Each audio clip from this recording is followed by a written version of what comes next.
Hablar de la intimidad sexual dentro del matrimonio siempre ha sido un terreno delicado para los cristianos. El tema no es nuevo, pero cada vez que surge provoca preguntas, dudas, incomodidades y a la vez un deseo sincero de encontrar respuestas claras que estén fundamentadas en la palabra de Dios.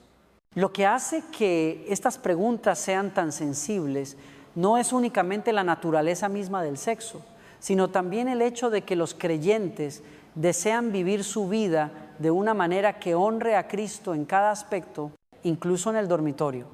Y cuando se trata de cuestiones específicas como la práctica del sexo oral dentro del matrimonio, la inquietud se vuelve aún más marcada porque muchos no saben si es algo aceptable o si cruza una línea que no debería ser cruzada. En la tradición cristiana, hablar sobre temas sexuales suele estar rodeado de cierta cautela.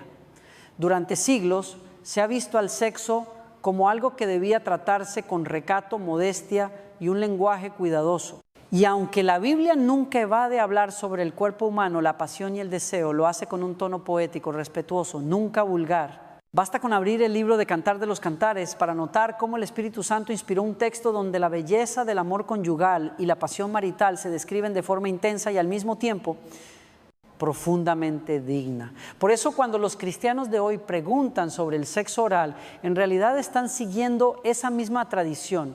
Quieren orientación bíblica, pero desean recibirla en un tono que refleje pureza y reverencia hacia lo que Dios instituyó.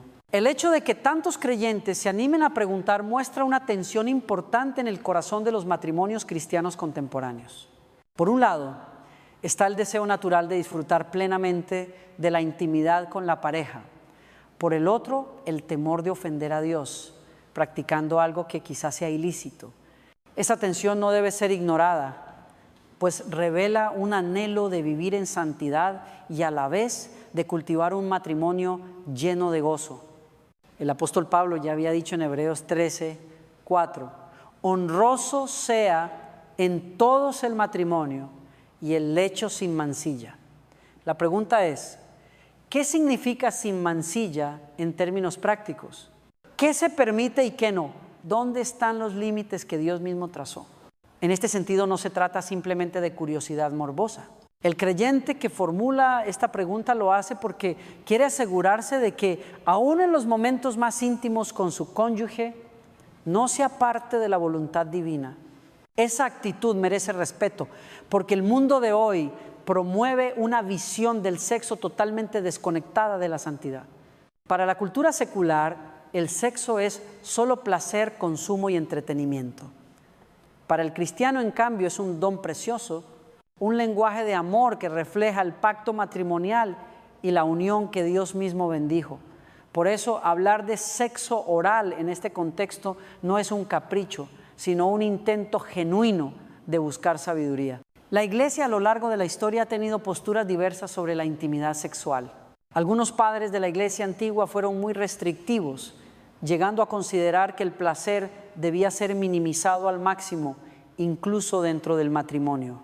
Otros, en cambio, reconocieron que el deseo sexual también es creación divina y que cuando se vive en santidad no debe ser reprimido, sino orientado. Hoy en día los cristianos se enfrentan a una avalancha de información, libros, programas de televisión, internet, que habla de sexo sin ningún filtro moral. En ese mar de voces se vuelve aún más urgente tener una voz clara que guíe al pueblo de Dios con equilibrio y verdad. Por lo tanto, empezar este tema con un espíritu humilde y reverente es crucial. No se trata de imponer cargas innecesarias ni de ofrecer licencias peligrosas, sino de discernir la voluntad de Dios. Cuando un pastor responde a estas preguntas, está llamado a hacerlo con sensibilidad pastoral, con precisión bíblica y con cuidado hacia las almas que escuchan. El tono con el que se aborde el tema puede marcar la diferencia.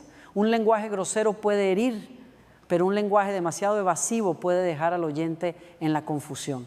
Se necesita un camino intermedio, hablar con claridad, sin vulgaridad, con valentía, pero también con ternura. Al comenzar este episodio especial, el hecho de que haya surgido tanta curiosidad en torno al sexo oral dentro del matrimonio revela que no estamos frente a una simple inquietud marginal, sino ante un asunto real que toca la vida de miles de parejas cristianas. La pregunta, formulada repetidamente, exige una respuesta seria y sobre todo bíblica. Y así se abre la puerta a una conversación que, aunque incómoda para algunos, puede traer gran bendición si se conduce con sabiduría. Dios no rehúye nuestras preguntas más profundas. El mismo Jesús respondió dudas incómodas de sus discípulos y de los fariseos, siempre con verdad y gracia. Así también, el tema de la intimidad sexual no debe ser silenciado en la iglesia, sino tratado con la seriedad que merece. Si no se habla en la comunidad de fe, las parejas buscarán respuestas en lugares donde la visión de Dios no es respetada. Por eso, al abordar este asunto, no solo hablamos de sexo oral, hablamos también de cómo la iglesia acompaña, guía y fortalece los matrimonios en un mundo que ha trivializado el sexo. En conclusión, la introducción a este tema nos sitúa en el punto de partida. Reconocer que la pregunta surge de corazones que desean agradar a Dios y que el debate sobre la intimidad sexual no es un tabú para el Señor.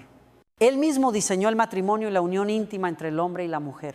Nuestra tarea será, a partir de ahora, analizar con cuidado si esa práctica específica encaja dentro de los parámetros bíblicos de pureza, amor y respeto. Y hacerlo con la esperanza de que al final los matrimonios cristianos puedan disfrutar de su intimidad sin culpa y con plena conciencia de la presencia de Dios. Cuando se habla de sexualidad dentro del matrimonio, no basta con abordar el tema de manera frontal. También es necesario cuidar el modo en que se expresan las palabras.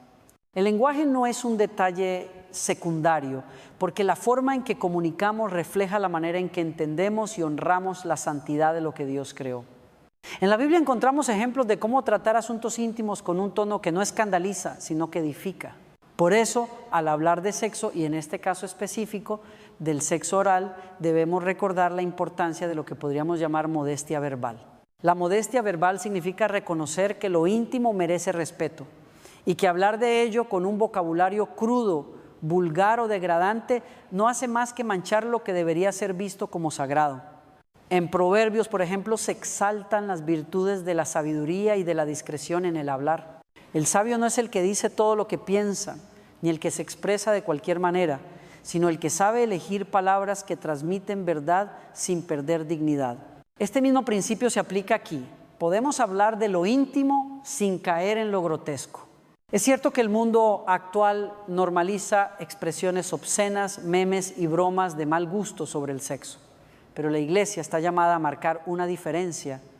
En Efesios 5:4, Pablo advierte contra palabras deshonestas, necedades y truhanerías que no convienen.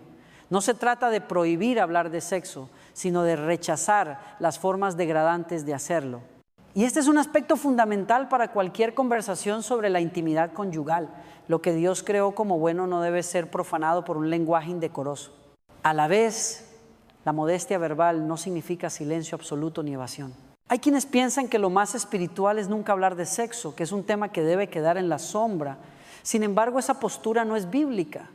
El Cantar de los Cantares está lleno de imágenes poéticas que celebran la unión de los esposos, describiendo su atracción mutua y sus gestos de amor con una naturalidad sorprendente. El lenguaje allí es sugerente, pero nunca vulgar. Es explícito en cuanto a la pasión, pero al mismo tiempo mantiene un tono elevado. Ese libro nos enseña que es posible hablar del amor físico de forma honrosa. Aplicado al tema de hoy, significa que los pastores, consejeros y matrimonios mismos pueden y deben hablar sobre prácticas sexuales como el sexo oral, pero con el mismo espíritu que encontramos en las Escrituras, evitando lo burdo y cultivando un vocabulario que inspire respeto. Esto ayuda a crear un espacio seguro en el que los cónyuges puedan dialogar sobre sus deseos y límites sin miedo ni vergüenza. Al fin y al cabo, muchas crisis matrimoniales surgen por falta de comunicación, y si el lenguaje se usa con modestia, se abre un puente hacia la confianza mutua. Ahora bien, la modestia verbal también protege el corazón. Jesús dijo en Mateo 15:11 que lo que contamina al hombre no es lo que entra en su boca, sino lo que sale de ella. Las palabras tienen poder y la manera en que hablamos del sexo puede edificar o destruir, puede sanar o herir. Un esposo que habla del cuerpo de su esposa con ternura refleja el amor de Cristo por la iglesia. En cambio, un esposo que utiliza palabras groseras transmite desprecio y rompe la belleza del vínculo. El tema del sexo oral puede ser incómodo de abordar y es natural que surjan nervios o risas nerviosas al mencionarlo. Sin embargo, el cristiano está llamado a superar esa incomodidad con madurez. La risa superficial o el sarcasmo no son herramientas adecuadas para tratar una pregunta seria. Aquí se requiere un tono de reverencia, no porque estemos frente a un tabú, sino porque hablamos de algo que involucra el cuerpo, la mente y el alma de dos personas unidas por Dios. En este sentido, la modestia verbal es un escudo contra dos extremos. Por un lado, la vulgaridad del mundo, que banaliza el sexo y lo convierte en mercancía. Por otro lado, el mutismo religioso, que convierte el sexo en algo oscuro o vergonzoso. El camino de Dios está en el medio. Hablar con libertad pero con pureza. Hablar con franqueza pero con decoro. Así los matrimonios cristianos pueden tener conversaciones honestas sobre lo que disfrutan y lo que no, lo que consideran apropiado o inapropiado, siempre usando un lenguaje que edifica y honra al Señor. Por último, vale la pena recordar que la modestia verbal no limita el gozo, sino que lo enriquece. Cuando un esposo y una esposa hablan entre sí con palabras cargadas de ternura, respeto y poesía, elevan la experiencia de la intimidad a un nivel más profundo. No es solo un acto físico, sino una comunión emocional y espiritual. La forma en que nombramos las cosas puede transformar la manera en que las vivimos. Y en el caso del sexo, hablar con modestia verbal puede hacer que la intimidad conyugal sea más hermosa, porque está revestida de dignidad y amor. Al avanzar en este tema, es fundamental establecer un límite claro. Toda conversación sobre intimidad sexual, incluyendo el sexo oral, debe entenderse únicamente dentro del marco del matrimonio. La pregunta planteada por muchos creyentes no surge en el vacío, sino en el contexto de esposos que desean agradar a Dios en su relación íntima. Y aquí la palabra de Dios es firme. Fuera del matrimonio, cualquier práctica sexual se considera pecado. La Biblia enseña con contundencia que la unión sexual fue diseñada para el pacto matrimonial. Génesis 2:24 dice: por tanto dejará el hombre a su padre y a su madre, y se unirá a su mujer, y serán una sola carne. Esta unión de una sola carne es exclusiva del matrimonio. En ella, el acto sexual no es solamente placer físico, sino la expresión visible de un pacto invisible. Es un lenguaje del cuerpo que confirma lo que los esposos ya prometieron delante de Dios y de los hombres: fidelidad, entrega y amor incondicional. Cualquier intento de trasladar esa intimidad fuera del matrimonio rompe el diseño divino. El apóstol Pablo en 1 Tesalonicenses 4, contra 3 hasta 5, exhorta: la voluntad de Dios es vuestra santificación, que os apartéis de fornicación, que cada uno de vosotros sepa tener su propia esposa en santidad y honor, no en pasión de concupiscencia como los gentiles que no conocen a Dios. El sexo entonces es santo y honroso dentro del matrimonio, pero degradado y pecaminoso fuera de él. Aquí es donde surge la confusión de algunos jóvenes creyentes. Piensan que como la penetración sexual está prohibida fuera del matrimonio, podrían encontrar en el sexo oral un atajo para satisfacer sus deseos sin sentirse culpables. Esta idea, sin embargo, es un error grave. El sexo oral también es una forma de intimidad sexual, profundamente personal y exclusiva. Usarlo como sustituto fuera del matrimonio no lo hace menos pecaminoso, porque no es la genitalidad lo que determina el pecado, sino el hecho de que se viola el diseño de Dios. Además, considerar estas prácticas como inofensivas fuera del matrimonio refleja una visión distorsionada del sexo. Reducir la sexualidad a un acto mecánico sin consecuencias espirituales es ignorar que el cuerpo es templo del Espíritu Santo. 1 Corintios 6, 19, 20. Pablo llega a decir en 1 Corintios 6, 16: ¿o no sabéis que el que se une con una ramera es un cuerpo con ella? Porque dice: los dos serán una sola carne. La intimidad sexual, sea cual sea su forma, siempre implica una unión de cuerpos y por lo tanto no puede banalizarse como si fuera un simple pasatiempo. Dentro del matrimonio, en cambio, las cosas cambian radicalmente. Allí lo que en otros contextos sería pecado se convierte en bendición. El Cantar de los Cantares celebra la pasión conyugal sin censura. mostrando a los esposos que se buscan, se deleitan y se disfrutan mutuamente. Allí no hay culpa, porque todo sucede dentro del marco que Dios estableció. Esa es la diferencia esencial. El pacto del matrimonio convierte lo íntimo en santo. Entonces, cuando preguntamos por la licitud del sexo oral, debemos tener en mente esta frontera. No estamos hablando de noviazgos, aventuras ocasionales o experiencias juveniles. La pregunta solo tiene sentido cuando se formula desde el matrimonio. Si alguien busca usar el sexo oral como sustituto antes de casarse, la respuesta bíblica es clara: no. Es pecado porque rompe el propósito del sexo. Unir en pacto, no simplemente generar placer. Esta claridad es necesaria también para proteger a los jóvenes creyentes. En un mundo que bombardea con pornografía y mensajes distorsionados sobre la sexualidad, la Iglesia debe afirmar sin ambigüedad que el sexo pertenece al matrimonio. Y no solo porque así se evitan enfermedades o embarazos no deseados, sino porque es una cuestión de santidad. Cuando el creyente guarda su cuerpo para su futuro cónyuge, está honrando a Dios y preparándose para un gozo más profundo en su matrimonio. Por otra parte, dentro del matrimonio, reconocer esta exclusividad da libertad. Muchos matrimonios cargan con culpa innecesaria porque han internalizado ideas erróneas de que todo placer sexual es pecaminoso. Pero cuando entendemos que Dios bendice la unión íntima de los esposos, descubrimos que hay libertad para explorar, siempre dentro de los límites de la Escritura y del respeto mutuo. El sexo oral, entonces, no puede evaluarse con los mismos parámetros de quienes lo practican fuera del matrimonio. En el pacto conyugal la pregunta no es si viola la pureza de soltero, sino si se practica de una manera que honra a Dios y al cónyuge.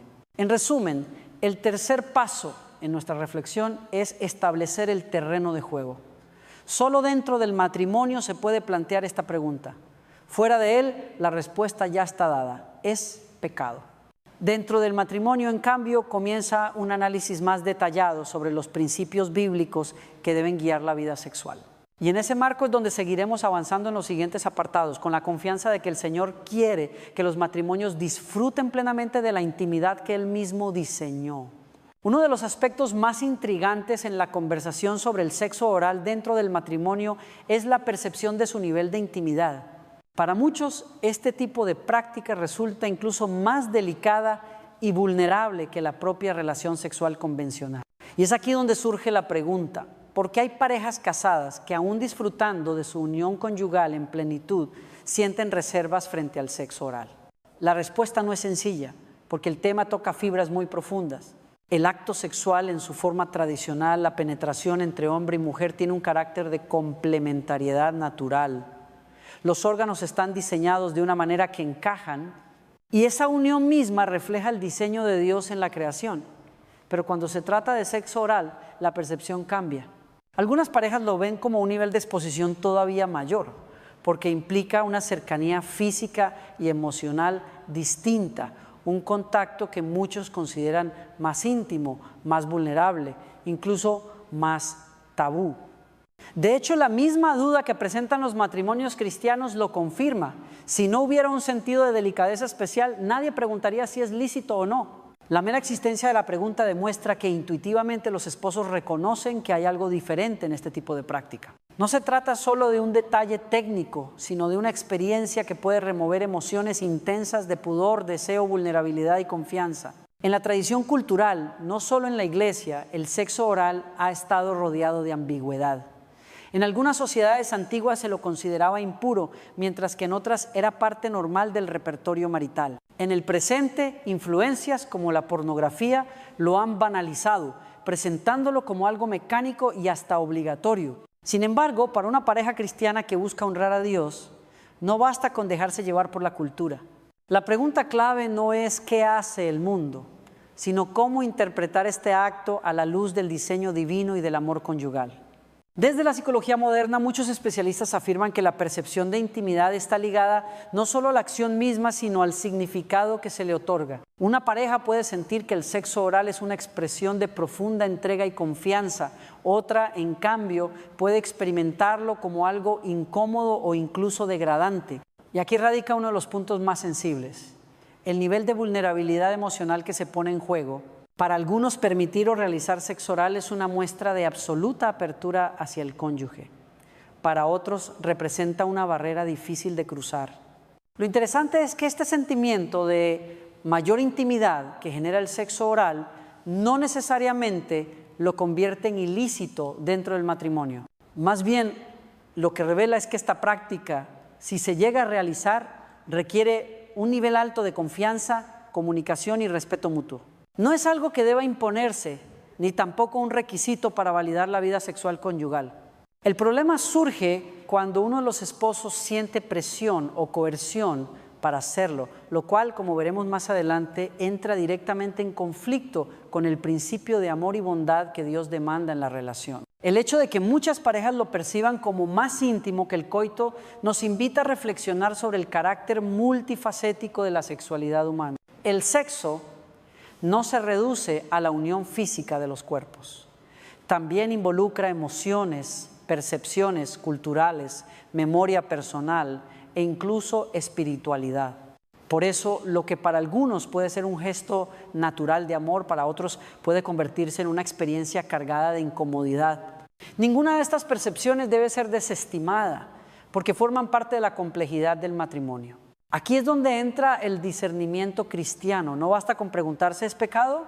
También hay que considerar, ¿es apropiado para nuestra relación? ¿Nos edifica como pareja? ¿Fortalece nuestra unidad o crea tensión? Estas preguntas no solo apuntan a lo físico, sino también a lo espiritual. En definitiva, lo que está en juego no es simplemente la técnica sexual, sino la calidad del vínculo conyugal. Podríamos decir que el sexo oral es visto como un nivel de intimidad elevado, y ese nivel, lejos de ser un problema en sí mismo, resalta la necesidad de manejar el tema con madurez. Los esposos deben aprender a dialogar sobre sus deseos y temores, sin ridiculizar ni presionar. Al hacerlo, transforman una práctica potencialmente polémica en una oportunidad para crecer en comunicación y confianza. En conclusión, la percepción de que el sexo oral es más íntimo que la penetración tradicional revela que estamos ante un asunto que va más allá de lo físico. Implica vulnerabilidad emocional, confianza mutua y sensibilidad cultural. Reconocerlo es el primer paso para tratarlo con el respeto que merece dentro del matrimonio cristiano. La clave no está en la imposición, sino en el discernimiento, el amor y la búsqueda conjunta de lo que realmente honra a Dios y edifica la relación. Uno de los riesgos más comunes cuando se habla del sexo oral es verlo como una alternativa inocente fuera del matrimonio. Muchos jóvenes e incluso algunos adultos solteros piensan que como no hay penetración en el sentido clásico, esta práctica podría ser aceptable o al menos menos grave que el coito antes del matrimonio. Pero esa idea es un engaño peligroso que contradice la enseñanza bíblica y distorsiona el propósito de la sexualidad. El error comienza cuando se interpreta la sexualidad solamente desde el ángulo físico. Bajo esa lógica, el sexo oral se percibe como un atajo que evita lo que la Biblia prohíbe explícitamente: la fornicación o la relación sexual fuera del matrimonio.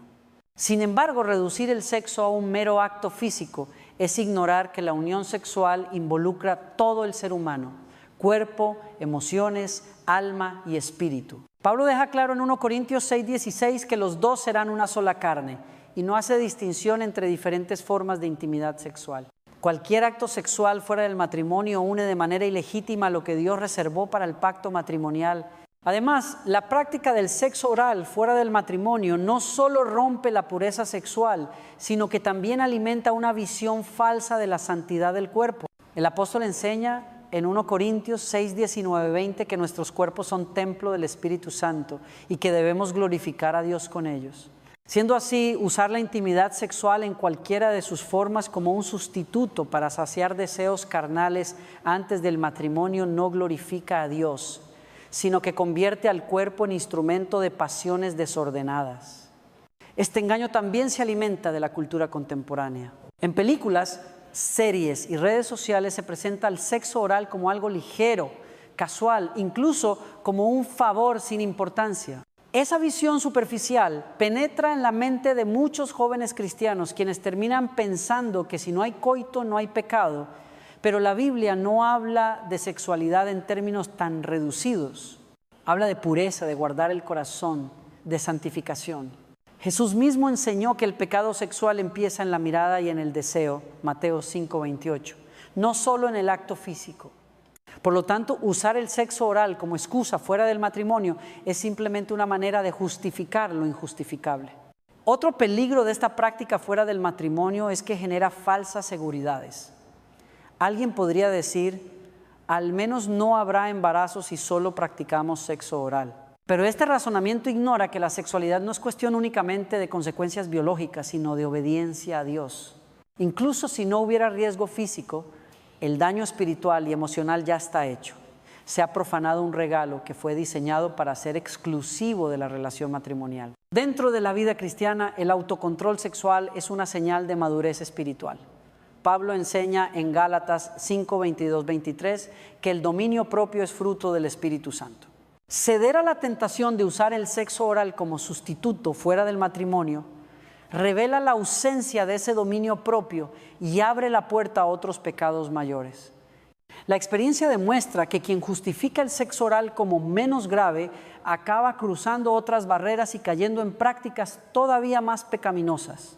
Por eso es necesario advertir con claridad: el sexo oral no es un escape para el soltero, ni una alternativa para los novios que desean mantenerse castos antes del matrimonio. Al contrario, usarlo con esa intención es una burla al diseño de Dios y una forma de autoengaño. Es tomar un acto que puede ser expresión de amor conyugal y convertirlo en instrumento de pasión fuera de lugar. La buena noticia es que Dios ofrece gracia y perdón. Muchos cristianos han caído en este error, pensando que no era tan grave, pero en Cristo hay restauración. 1 Juan 1:9 nos asegura: si confesamos nuestros pecados, Él es fiel y justo para perdonar nuestros pecados y limpiarnos de toda maldad. La pureza sexual no es un ideal imposible, sino un camino posible cuando se depende del Espíritu Santo y se camina en arrepentimiento y fe. En conclusión, el sexo oral no puede ser visto como un sustituto inocente de la intimidad antes del matrimonio. Fuera del pacto conyugal se convierte en un espejismo, un engaño que aparenta cumplir la ley de Dios mientras en realidad la viola en su esencia. Solo dentro del matrimonio puede plantearse esta conversación de manera legítima, y únicamente en ese marco podremos analizar si es correcto, saludable y edificante para la pareja. Llegados a este punto, es necesario ordenar la reflexión con un marco de discernimiento que ayude a los matrimonios cristianos a evaluar si una práctica sexual es aceptable delante de Dios o no. Pastor John, en el episodio original, ofreció 4 criterios que sirven como brújula. Estos principios no son arbitrarios, sino que están basados en la sabiduría bíblica y en el sentido común iluminado por el Espíritu Santo. Y más allá de aplicarse solo al tema del sexo oral, también pueden servir como una guía general para cualquier cuestión de intimidad dentro del matrimonio. Los 4 criterios son los siguientes. ¿Está prohibido explícitamente en la Biblia? ¿Es contrario a la naturaleza? ¿Es dañino para la salud física o emocional? ¿Es una falta de bondad hacia el cónyuge? Estos 4 filtros forman una especie de cuadrícula que permite examinar cualquier acto íntimo en el matrimonio. Cada uno toca una dimensión esencial de la vida cristiana: la obediencia a la palabra, el respeto al diseño de la creación, el cuidado del cuerpo como templo del Espíritu y el amor práctico hacia la pareja. El primer criterio nos recuerda que la Biblia es nuestra norma suprema de fe y conducta.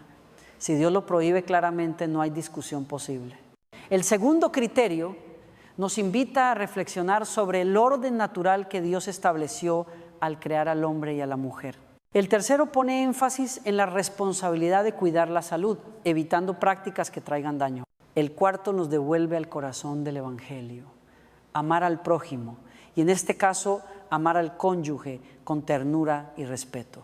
Al juntar estos principios, obtenemos una herramienta muy poderosa para discernir. No se trata de seguir reglas rígidas impuestas por tradición o cultura, sino de examinar la vida íntima a la luz de la revelación divina. Este enfoque tiene una gran ventaja: libera a los matrimonios de la culpa innecesaria y al mismo tiempo evita los excesos que degradan la pureza. Podemos compararlo con un semáforo espiritual. Si una práctica cruza el límite de alguno de estos principios, la luz se pone roja, es momento de detenerse, porque algo no está bien delante de Dios. Si en cambio pasa las 4 pruebas, la luz se pone verde, hay libertad para disfrutarla dentro del pacto matrimonial, siempre que ambos esposos estén de acuerdo y se sientan cómodos. Y si genera dudas en alguno de los puntos, es como una luz amarilla. Conviene frenar, dialogar y buscar más claridad antes de avanzar. Este marco también evita caer en 2 errores comunes. El primero es el legalismo, que inventa prohibiciones donde Dios no las puso, cargando a los matrimonios con culpas que no provienen de la Escritura. El segundo es el libertinaje, que ignora cualquier criterio y simplemente se deja llevar por los deseos. Ambos extremos son dañinos. La verdadera sabiduría se encuentra en aplicar los principios bíblicos con un corazón humilde, reconociendo que Dios desea tanto nuestra santidad como nuestro gozo en el matrimonio. Vale la pena resaltar que estos 4 criterios no se contradicen entre sí, sino que se complementan.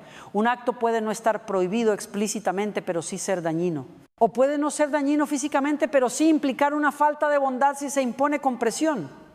Por eso el discernimiento no consiste en revisar solo un punto, sino en considerar el cuadro completo. De este modo, los matrimonios tienen en sus manos una guía práctica y bíblica. Ya no se trata de opinar según gustos personales o según lo que dice la cultura, sino de evaluar con principios claros. La intimidad así deja de ser un terreno de confusión y se convierte en una esfera donde también reina la gracia y la sabiduría de Dios. En los próximos apartados exploraremos cada uno de estos criterios con mayor detalle. Veremos primero si la Biblia dice algo específico sobre el sexo oral. Luego reflexionaremos sobre el tema de lo natural y lo antinatural. Después evaluaremos los riesgos de salud y finalmente analizaremos el aspecto del amor y la bondad hacia el cónyuge. Al recorrer este camino, la meta no será dar respuestas mecánicas, sino ayudar a cada pareja a tomar decisiones informadas, responsables y sobre todo agradables al Señor. El primer criterio que debemos examinar es quizá el más obvio. ¿Está el sexo oral prohibido explícitamente en la Biblia? La respuesta corta es no. En ningún pasaje encontramos un mandamiento directo que lo condene o lo prohíba dentro del matrimonio.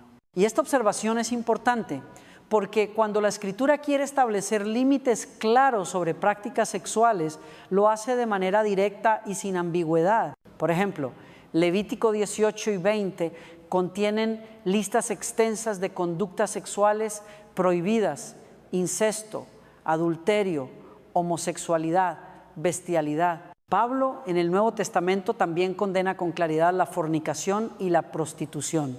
1 Corintios 6 contra 9-10, 1 Tesalonicenses 4 contra 3. En todos estos casos la Escritura es específica. Sin embargo, cuando se trata de prácticas íntimas dentro del matrimonio, la Biblia guarda silencio en cuanto a detalles técnicos.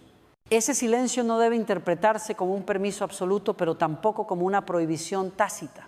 Aquí entra en juego un principio fundamental de la ética cristiana, donde la Biblia guarda silencio. No tenemos autoridad para imponer cargas que Dios no impuso. Si el Señor hubiese querido prohibir de manera explícita el sexo oral dentro del matrimonio, lo habría hecho como lo hizo con otras prácticas sexuales desviadas. Su silencio sugiere que este tema debe evaluarse no por mandatos directos, sino por principios generales de pureza, amor y respeto mutuo. Esto no significa que el creyente pueda hacer lo que quiera en nombre del silencio bíblico.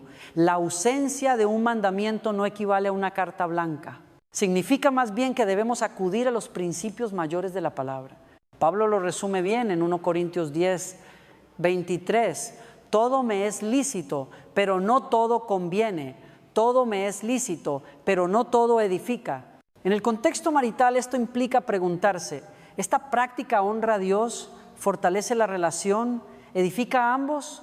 Ahora bien, algunos han intentado argumentar que ciertos pasajes de la Biblia insinúan una condena hacia el sexo oral. Por ejemplo, se cita a menudo Romanos 1:26, donde Pablo habla de relaciones contrarias a la naturaleza, pero el contexto allí se refiere a prácticas homosexuales, no al acto íntimo entre un hombre y una mujer casados.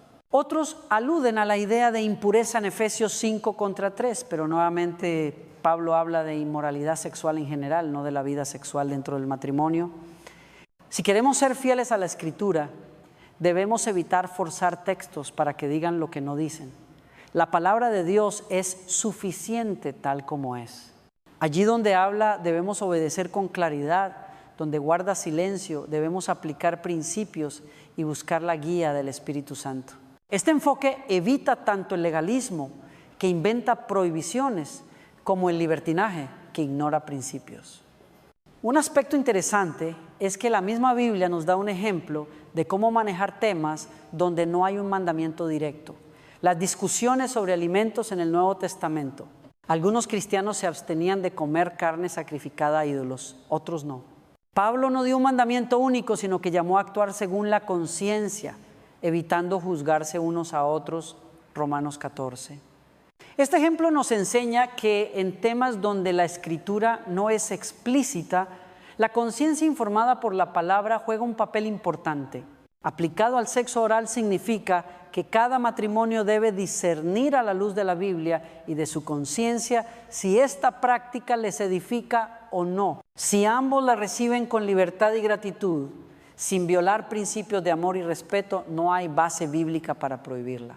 Si en cambio uno de los dos se siente incómodo o culpable, entonces la mejor decisión será abstenerse, no porque la Biblia lo condene, sino porque la fe y la conciencia no lo permiten. Romanos 14, Arcesan.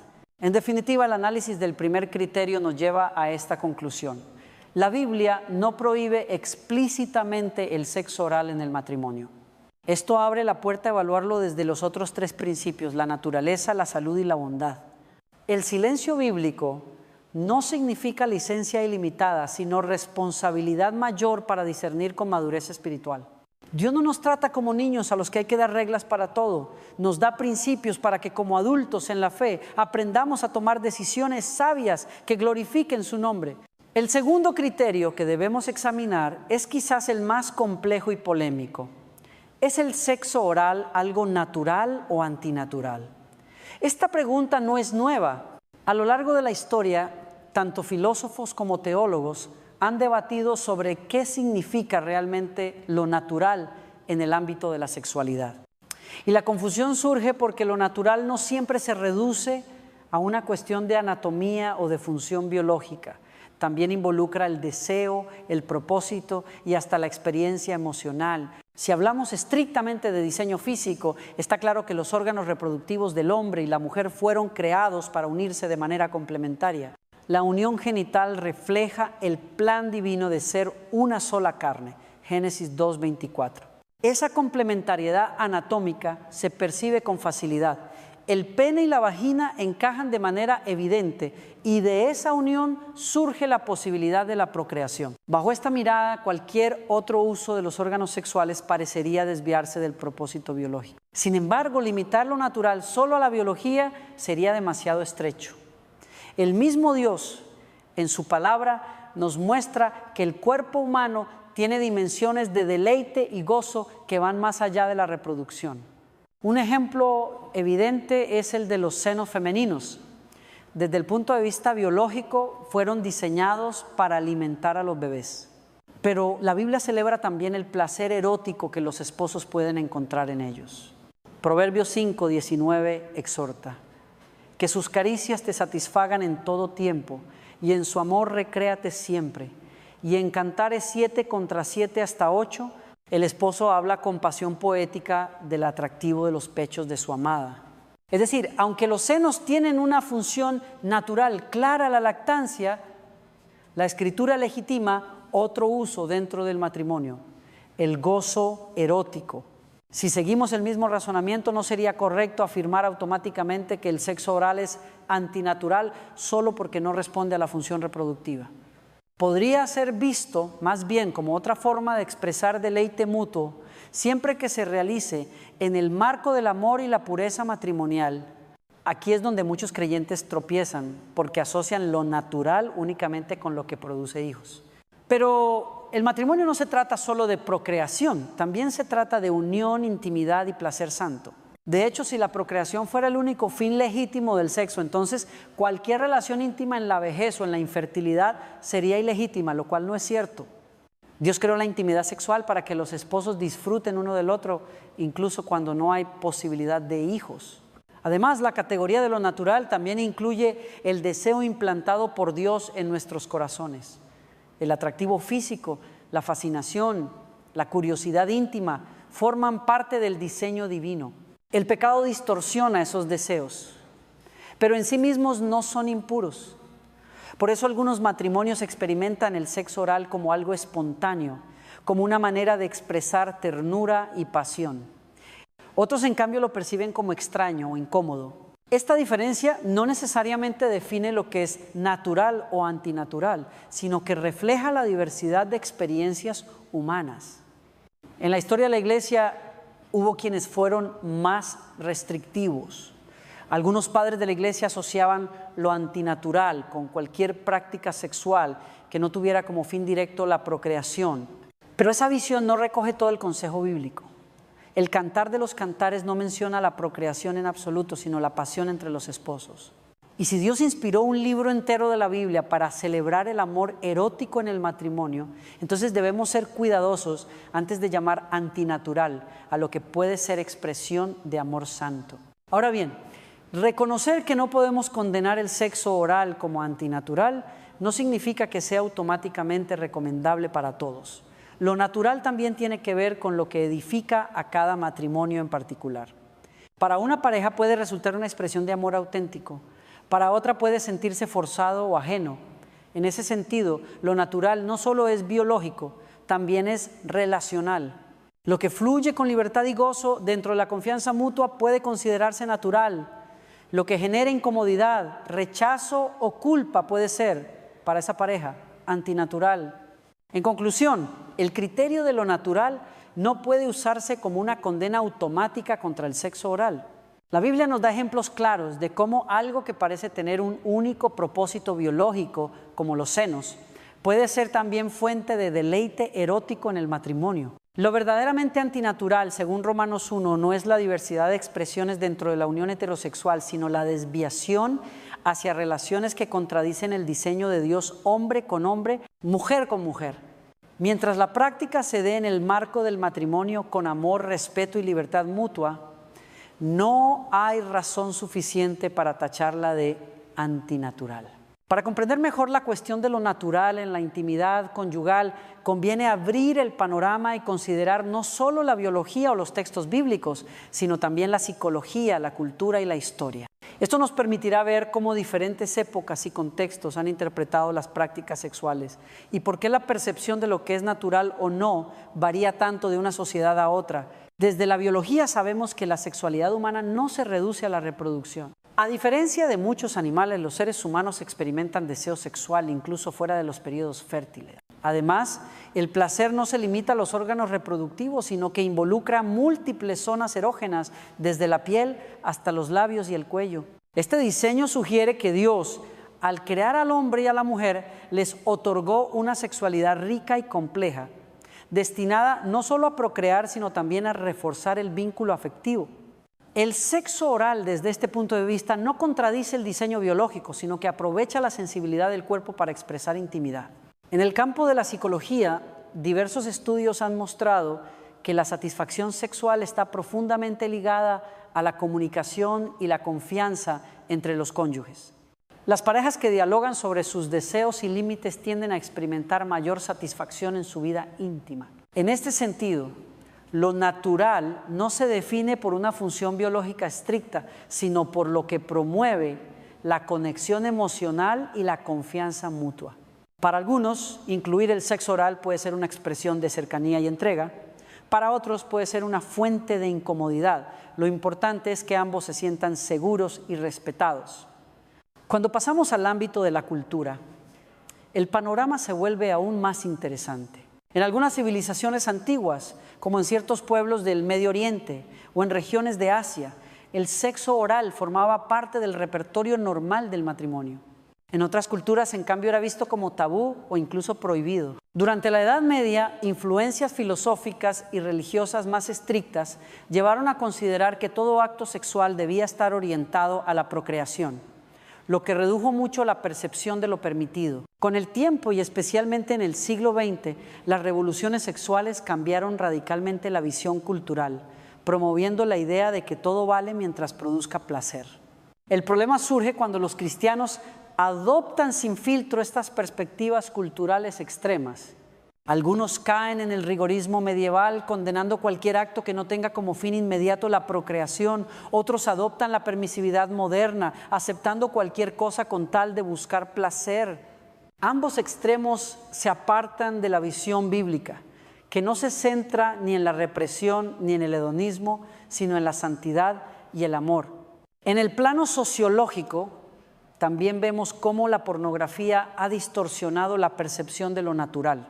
Muchas prácticas, incluido el sexo oral, han sido presentadas en la industria pornográfica como obligatorias, mecánicas y sin conexión emocional. Esto genera falsas expectativas y presiona a los matrimonios a imitar modelos que no reflejan amor ni respeto. En realidad, lo natural en el matrimonio no es copiar lo que se ve en una pantalla, sino descubrir a través del diálogo y la ternura qué prácticas fortalecen la unión y cuáles no. Desde la teología cristiana podemos concluir que lo natural no es simplemente lo que responde a la anatomía, sino lo que está en armonía con el diseño de Dios para el matrimonio: unidad, fidelidad, deleite mutuo y amor sacrificial. Así, una práctica como el sexo oral no debe evaluarse en abstracto, sino en función de cómo se vive en cada matrimonio. Si se realiza con respeto, sin dañar la salud, sin coerción y con libertad mutua, puede considerarse natural dentro de ese contexto. Si por el contrario genera culpa, presión o incomodidad, entonces para esa pareja no será natural, aunque lo sea para otros. En conclusión, lo natural en la sexualidad cristiana no se define solo por la biología, ni por lo que dicta la cultura del momento, sino por un discernimiento integral que combina el diseño divino, la experiencia relacional y los principios bíblicos. La clave está en preguntarse: ¿esta práctica honra a Dios, respeta el cuerpo, cuida la salud y fortalece el amor? Si la respuesta es afirmativa, entonces puede considerarse natural en el marco del matrimonio. Si no, lo más sabio será abstenerse. El tercer criterio para discernir sobre el sexo oral dentro del matrimonio es la cuestión de la salud. Aunque pueda parecer un aspecto puramente médico, desde la perspectiva cristiana también tiene un trasfondo espiritual, porque el cuerpo del creyente es templo del Espíritu Santo. 1 Corintios 6, 1, 9, 2, 0. Por lo tanto, cuidar la salud física y emocional no es un asunto secundario, sino una responsabilidad delante de Dios. En primer lugar, debemos reconocer que el sexo oral puede implicar ciertos riesgos sanitarios, sobre todo si no se practica en un contexto de cuidado y confianza. Uno de los más evidentes es la transmisión de enfermedades de transmisión sexual, ETS. Virus como el herpes, el papiloma humano, VPH o el VIH pueden transmitirse a través del contacto oral genital. Aunque el matrimonio cristiano se basa en la fidelidad mutua, no podemos olvidar que algunas parejas llegan al matrimonio con experiencias sexuales previas que podrían haber dejado huellas en el organismo. Por eso, la transparencia, las pruebas médicas y el diálogo honesto son cruciales antes de tomar cualquier decisión en esta área. Además de las ETS, hay también consideraciones de higiene. El cuerpo humano, aunque hermoso y creado por Dios, puede acumular bacterias que, si no se cuidan, provocan infecciones. La limpieza mutua es un gesto de amor y responsabilidad, no solo un detalle práctico. Así como los esposos se cuidan en la vida cotidiana, alimentación, descanso, ejercicio, también deben cuidarse en el terreno íntimo. Un acto que podría ser placentero se convierte en dañino si se practica sin la higiene adecuada. Otro aspecto de salud es la dimensión psicológica. Una práctica sexual que genera ansiedad, miedo o incomodidad emocional puede dejar cicatrices profundas en la relación. Aunque físicamente no haya consecuencias visibles, el impacto emocional de sentirse forzado o presionado puede ser devastador. El matrimonio cristiano está llamado a edificar, no a destruir. Por eso, cuidar la salud mental y emocional de la pareja es tan importante como cuidar la salud física. Desde el punto de vista médico, También conviene señalar que no todas las parejas tienen el mismo nivel de tolerancia o seguridad con el sexo oral. Algunas lo disfrutan sin problemas, otras lo consideran antihigiénico o incómodo. Aquí entra en juego la libertad cristiana. Romanos 14:14 dice: yo sé y confío en el Señor Jesús que nada es inmundo en sí mismo, mas para el que piensa que algo es inmundo, para él lo es. Es decir, lo que para una pareja puede ser saludable y edificante, para otra puede convertirse en fuente de culpa o incomodidad. La clave está en respetar la conciencia. Un ejemplo concreto: imaginemos una pareja en la que uno de los cónyuges tiene una infección bucal o una enfermedad en la garganta. En tal caso, insistir en practicar sexo oral sería irresponsable, porque pondría en riesgo la salud del otro. Lo mismo si hay heridas, inflamaciones o cualquier condición médica que pueda agravarse. El amor cristiano nos llama a evitar todo lo que pueda causar daño. Como dice 1 Corintios 13:5, el amor no busca lo suyo y nunca se impone a costa del bienestar del otro. Sin embargo, tampoco debemos caer en el extremo de demonizar esta práctica como inherentemente peligrosa. En condiciones de fidelidad matrimonial, con buena higiene y salud, el sexo oral no tiene por qué representar un riesgo significativo. Lo importante es que se practique con responsabilidad, sin ignorar los posibles efectos. La ciencia médica y la prudencia bíblica coinciden en este punto. Lo que se hace con cuidado, respeto y amor tiende a ser seguro. Lo que se hace con imprudencia o egoísmo puede traer consecuencias negativas. Finalmente, hay un punto que merece destacarse. Cuidar la salud en la intimidad no es un obstáculo para el placer, sino una forma de profundizarlo. Cuando los esposos saben que se protegen mutuamente, que no corren riesgos innecesarios y que se cuidan con responsabilidad, la confianza aumenta. Y esa confianza es la base para disfrutar plenamente de la intimidad. En cambio, si hay temor de enfermar, culpa o sospecha, el placer se ve afectado. La verdadera libertad en el matrimonio surge cuando la salud, el amor y la espiritualidad están integrados. En conclusión, desde el criterio de la salud podemos afirmar lo siguiente: el sexo oral no es ilícito en sí mismo, pero puede volverse dañino si se practica con irresponsabilidad, falta de higiene o en contextos de deshonestidad. Los matrimonios cristianos deben evaluar este aspecto con seriedad, recordando que cuidar la salud del cónyuge es también un acto de amor y obediencia a Dios. El discernimiento aquí no es técnico, sino espiritual. Amar es proteger, y proteger es también cuidar la salud en cada dimensión. El cuarto criterio es quizás el más sensible y decisivo: la bondad en el trato hacia el cónyuge.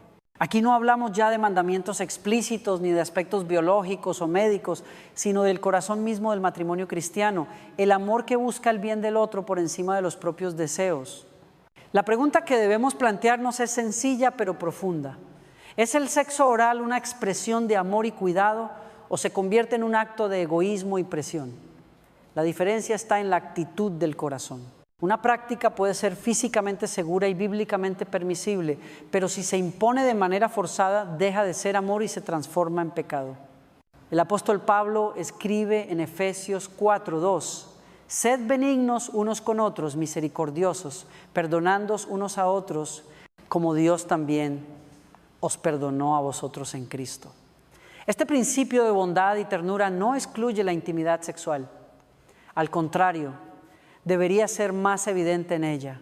Si un esposo presiona a su esposa o una esposa a su esposo para realizar algo que le resulta desagradable, esa presión se convierte en falta de bondad. Puede que no haya violencia física, pero sí puede haber manipulación emocional, chantaje o insistencia que termina hiriendo la relación. Es cierto que 1 Corintios 7:4 enseña que el cuerpo del esposo pertenece a la esposa y el de la esposa al esposo. Sin embargo, este pasaje no debe interpretarse como un cheque en blanco para exigir cualquier cosa.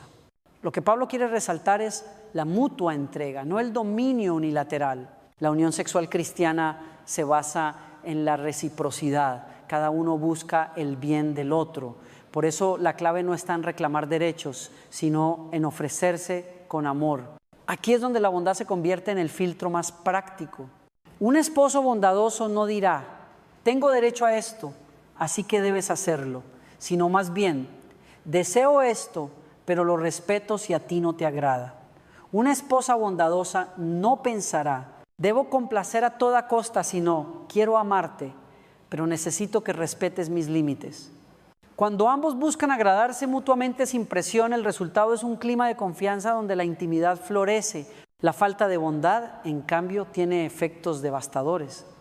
Puede sembrar resentimiento, inseguridad y hasta rechazo hacia la intimidad en general. Muchas parejas terminan distanciándose no porque la práctica sea ilícita en sí misma, sino porque se ejerció sin respeto y sin ternura. Lo que debía ser fuente de unión se convierte en fuente de división. Por eso este criterio es tan crucial. El sexo en el matrimonio no se mide solo por lo que se hace, sino por cómo y con qué espíritu se hace. Desde un punto de vista pastoral, también es importante destacar que la bondad incluye escuchar al cónyuge. A veces uno de los esposos guarda silencio por temor a herir al otro o a ser juzgado. La bondad se expresa creando un espacio seguro donde ambos puedan hablar de sus deseos y temores sin miedo. Este diálogo sincero es parte esencial de una intimidad sana. No me siento cómodo con esto, debe ser recibido con amor, no con enojo ni frustración. El amor cristiano, como lo describe 1 Corintios 13, no busca lo suyo, no se irrita, no guarda rencor. Aplicado al sexo oral, esto significa que nunca puede imponerse por la fuerza ni por manipulación. La única manera en que esta práctica puede ser legítima es si nace de un consenso amoroso, donde ambos la disfrutan libremente y sin culpa. Si falta el consentimiento pleno, falta también la bondad. Y por lo tanto la práctica pierde su legitimidad moral. En conclusión, este cuarto criterio nos recuerda que la intimidad sexual no es un terreno de derechos egoístas, sino de entrega mutua. El sexo oral, como cualquier otra práctica, no debe evaluarse solo desde lo bíblico, lo natural o lo saludable, sino también desde lo relacional. ¿Es un acto de bondad y amor hacia mi cónyuge? Si la respuesta es sí, entonces puede ser disfrutado en libertad. Si la respuesta es no, entonces se convierte en una distorsión del diseño divino. Porque al final la medida de toda acción cristiana, dentro y fuera del dormitorio, es siempre el amor. Si hay un principio que puede transformar por completo la intimidad conyugal, es este: competir en bondad. El apóstol Pablo exhorta en Romanos 12:10: amaos los unos a los otros con amor fraternal, en cuanto a honra, prefiriéndoos los unos a los otros. Este llamado, aunque suele aplicarse a la vida comunitaria de la iglesia, tiene un eco más fuerte dentro del matrimonio.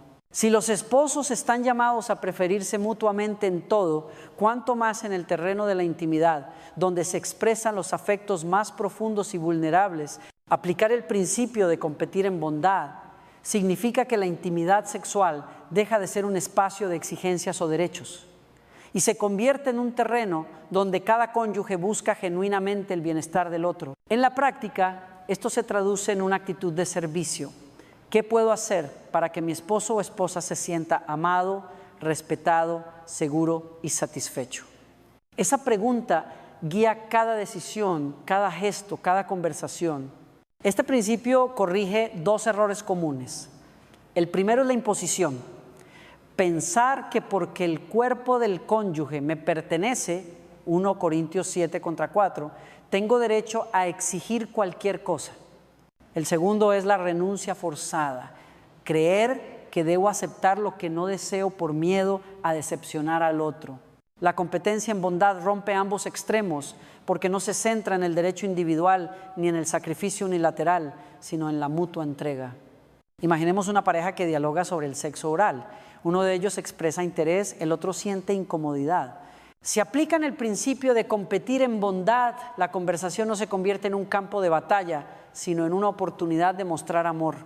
El que desea la práctica no presiona ni manipula, sino que valora los sentimientos del otro y está dispuesto a renunciar por amor. Y el que se siente incómodo no rechaza con frialdad, sino que escucha, dialoga y busca entender al cónyuge con ternura. En ese clima, incluso si la práctica no se lleva a cabo, ambos salen fortalecidos porque experimentan la belleza del amor desinteresado. Competir en bondad también significa cultivar un ambiente donde el placer del otro es prioridad. En el mundo, el sexo suele girar alrededor del egoísmo. ¿Qué obtengo yo? En el matrimonio cristiano, la lógica se invierte. ¿Cómo puedo dar yo? Cuando ambos esposos viven con esta mentalidad, la intimidad se convierte en un círculo virtuoso. Cada uno busca dar y en consecuencia ambos reciben. el resultado no es frustración, sino plenitud. Este principio tiene un impacto directo en el área del sexo oral. Para algunas parejas puede ser un gesto de ternura y entrega, para otras puede ser un límite claro. En cualquier caso, lo importante es que la decisión se tome en un marco de respeto y bondad. Si ambos lo disfrutan y lo consideran una bendición, entonces se convierte en una expresión legítima de amor. Si alguno no lo desea, la bondad exige que se respete esa decisión, sin culpas ni resentimientos. Un detalle que a menudo se pasa por alto es que la competencia en bondad no mata el deseo, sino que lo eleva.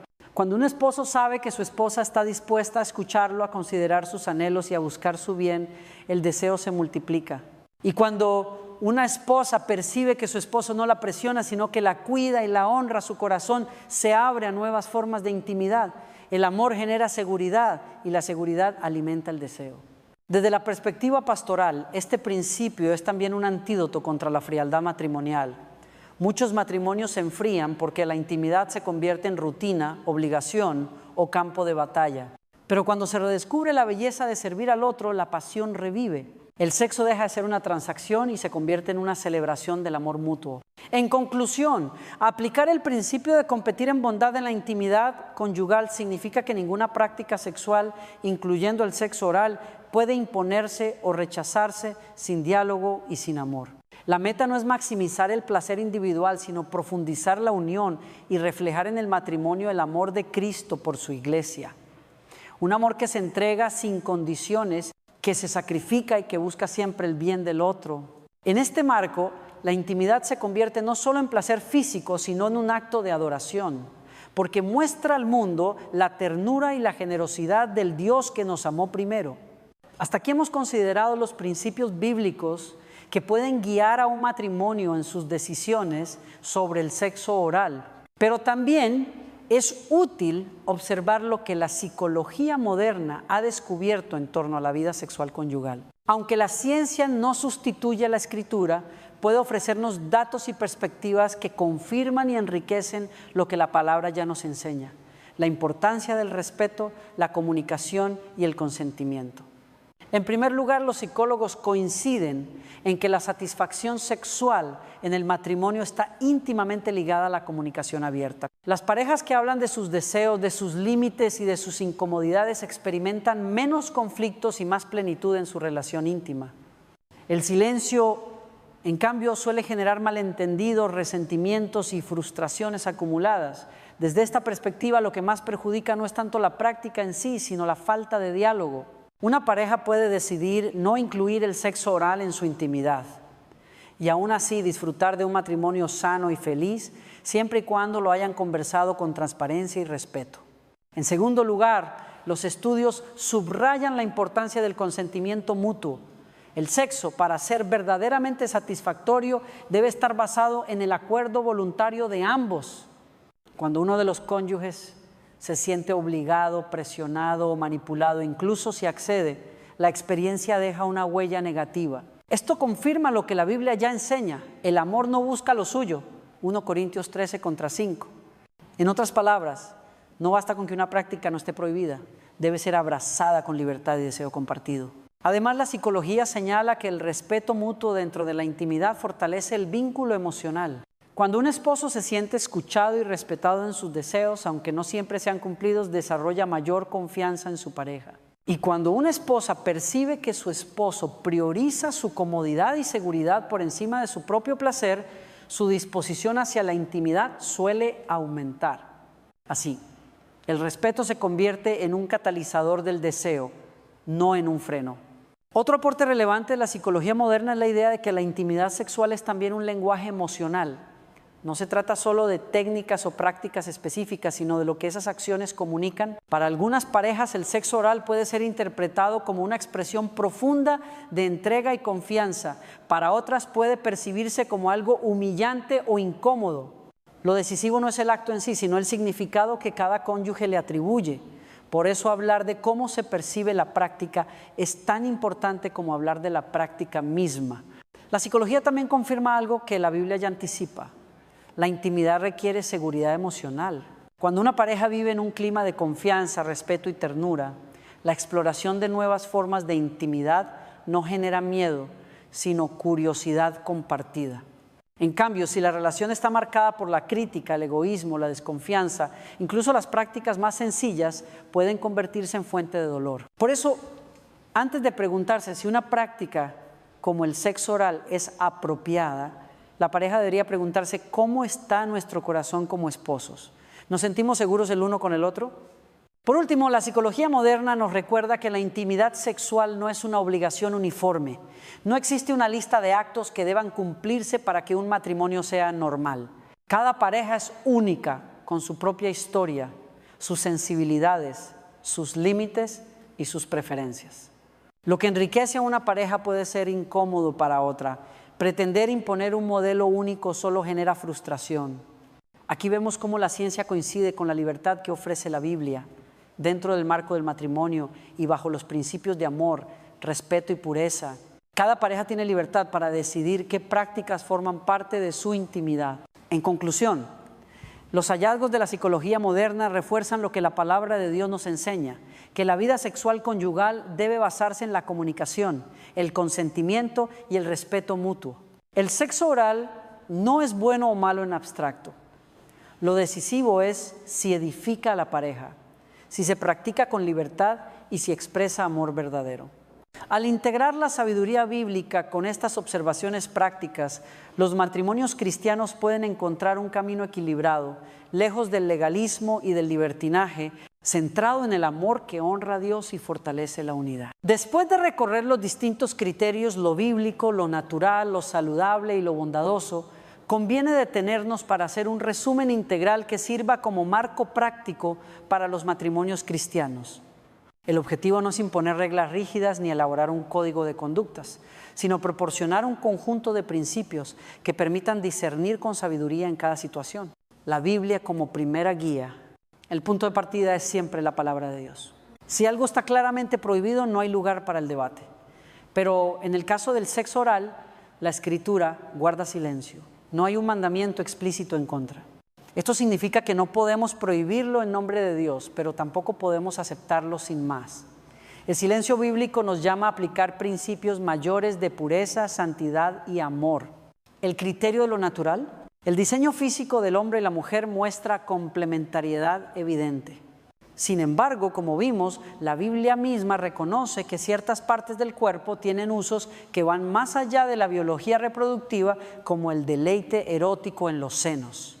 Lo natural, entonces, no puede reducirse solo a la procreación. Es natural todo lo que dentro del matrimonio fluye como expresión de unidad, gozo y amor, siempre en armonía con el diseño divino. El cuidado de la salud. El cuerpo es templo del Espíritu Santo y debemos honrarlo evitando prácticas que pongan en riesgo la salud física o emocional.